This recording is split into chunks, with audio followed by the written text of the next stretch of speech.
एक बच्चे की आत्मा जो कि पेड़ से उल्टी लटकी हुई है और वो बस आपको ही घूर रही है। Hello guys, welcome to my YouTube channel. मेरा नाम है प्रिया और मैं लेकर आई हूँ school horror story part 3। Part 2 में आपने देखा था कि सौरभ के अंदर उस स्टूडेंट की आत्मा आ जाती है जिसके राज के बारे में पीटी सर और गरिमा की क्लास टीचर को पता था। प्रिंसिपल पीटी सर और क्लास टीचर को अपने ऑफिस में बुलाते हैं और वहाँ पर खुलता है एक नया राज।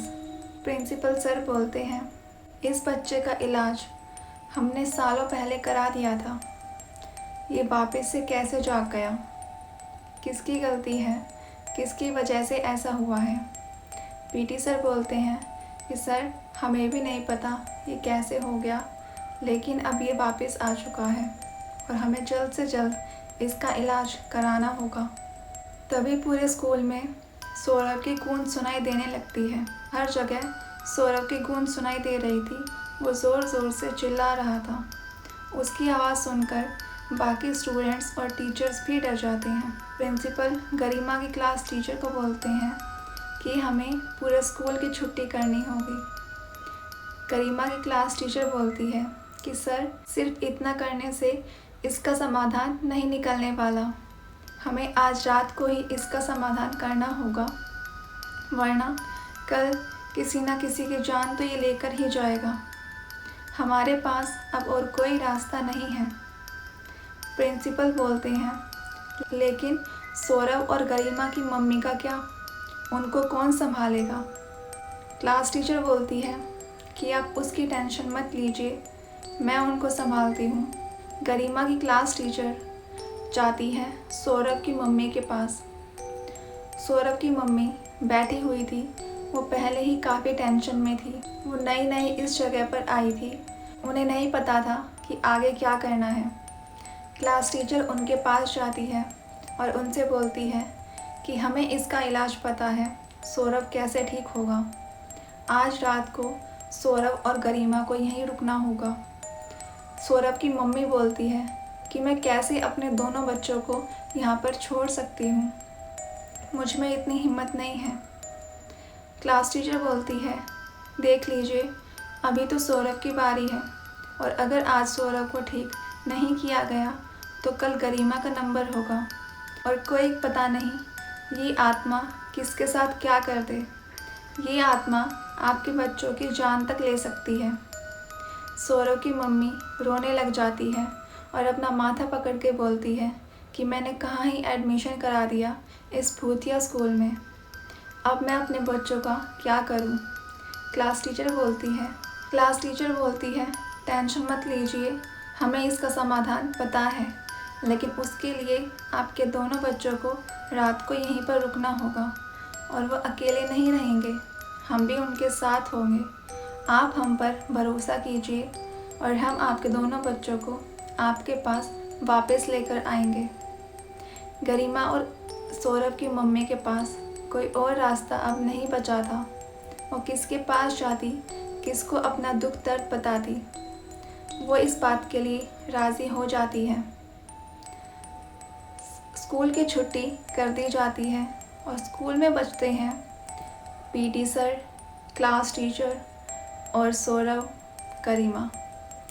ये चारों स्कूल में अकेले थे। अंधेरा होने पर स्कूल में कहीं से बेल बजने की आवाज़ आती है। ज़ोर ज़ोर से घंटी बज रही हो। पीटी सर बोलते हैं, हमें इस घंटी को फॉलो करना होगा। ये चारों ही उस घंटी को फॉलो करने लगते हैं। ये आवाज़ जहाँ से आ रही है उसे ढूंढने लगते हैं। ये चारों एक साथ ही थे और फिर अचानक स्कूल की लाइट चली जाती है। पूरे स्कूल में अंधेरा हो जाता है और उस आवाज़ को फॉलो करते हुए ये चारों ही पहुंच जाते हैं स्कूल के बैक साइड में, उसी प्लेग्राउंड में जहां से इस प्रॉब्लम की शुरुआत हुई थी। वहां वो आगे बढ़ने लगते हैं। गरिमा ने सौरभ का हाथ कसकर पकड़ रखा था। उसे अपने भाई की काफ़ी टेंशन थी। वो आगे जाने लगते हैं और तभी सौरभ हंसने लगता है ज़ोर ज़ोर से, जैसे उसके अंदर कोई आत्मा आ गई हो। वही आत्मा जो सौरभ के अंदर पहले से थी। ये आत्मा कोई और नहीं बल्कि एक स्कूल स्टूडेंट ही था। वो अपना हाथ छुड़ाकर सबको देखने लगता है। उस प्लेग्राउंड में हर जगह झूले हिल रहे थे, जबकि थोड़ी सी भी हवा नहीं चल रही थी। वहाँ पर झूले ज़ोर ज़ोर से हिलने लग जाते हैं। ये माहौल देखकर वो तीनों पहले ही काफ़ी डर चुके थे। फिर आता है गरिमा के सामने एक 13 साल का लड़का। उसका नाम था अर्जुन। ये उसी की आत्मा थी जो सौरभ के अंदर थी। उसका चेहरा खून से भरा हुआ था और उस दूसरी तरफ गरिमा सौरभ को देखती है। सौरभ की पूरी आंखें काली हो चुकी थी और वो बस क्रीपी सी स्माइल दे रहा था। गरिमा को काफ़ी डर लग रहा था और टेंशन भी हो रही थी अपने भाई को लेकर। पीटी टीचर और क्लास टीचर भी वहीं खड़े थे।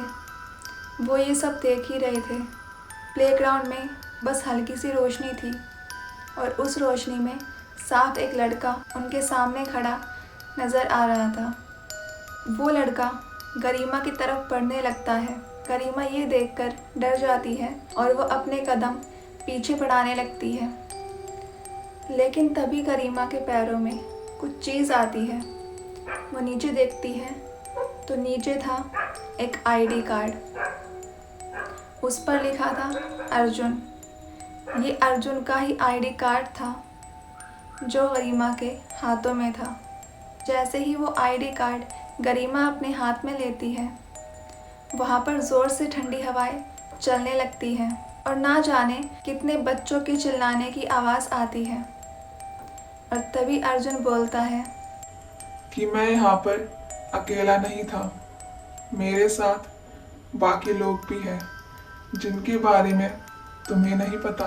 वो ये सब बोल ही रहा था कि अचानक सौरभ खड़ा खड़ा बेहोश हो जाता है और अर्जुन जो कि उनके सामने खड़ा था वो अचानक धुंधला पड़ने लग जाता है, जैसे कि वो गायब हो रहा हो। लेकिन तभी क्लास टीचर की नज़र एक पेड़ पर जाती है जो स्पोर्ट्स रूम के बिल्कुल साइड में था।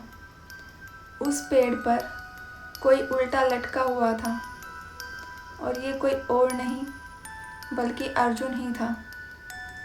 अर्जुन उल्टा लटका हुआ और उसकी आंखों से साफ नज़र आ रहा था कि वो गरिमा को ही घूरे जा रहा था। वो सिर्फ गरिमा को क्यों घूर रहा था? क्या वो उसको भी अपने वश में करना चाहता था? उसका गरिमा के साथ क्या कोई राज जुड़ा है? ये नज़ारा काफ़ी डरावना था। एक अंधेरी रात जहाँ पर एक बच्चे की आत्मा जो कि पेड़ से उल्टी लटकी हुई है और वो बस आपको ही घूर रही है। इस सिचुएशन में आप क्या करोगे? क्या वहाँ से भाग जाओगे या देखोगे कि आगे और क्या क्या होने वाला है? अगर आपको जानना है कि इसके आगे और क्या होगा, क्या वो अर्जुन से छुटकारा मिलेगा या नहीं, तो ये जानने के लिए आपको देखना होगा इसका पार्ट 4। तब तक के लिए बने रहे। आई होप आपको आज की स्टोरी पसंद आई होगी। अगर आपको आज की स्टोरी पसंद आई है तो लाइक करके ज़रूर जाना और कमेंट ज़रूर करना। और अगर आपने बाकी पार्ट्स नहीं देखे हैं तो उनकी लिंक डिस्क्रिप्शन में है, ज़रूर चेक करना। अगर आप इस चैनल पर न्यू हो तो सब्सक्राइब ज़रूर करना। Thanks for watching.